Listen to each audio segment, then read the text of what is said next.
మన తెలంగాణలో వరి అవసరం లేదు.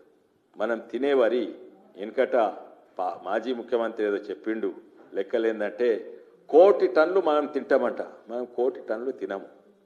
యావరేజ్గా ఒక మనిషి 72 కేజీలు తింటాడు ఈ ఏడాదికి. ఒక మనిషి అంటే యావరేజ్గా చిన్నపిల్లలు తక్కువ తింటారు, ముసలి తక్కువ తింటారు, లేబర్ పనిచేసేటోళ్ళు ఎక్కువ. యావరేజ్గా 72 కేజీలు.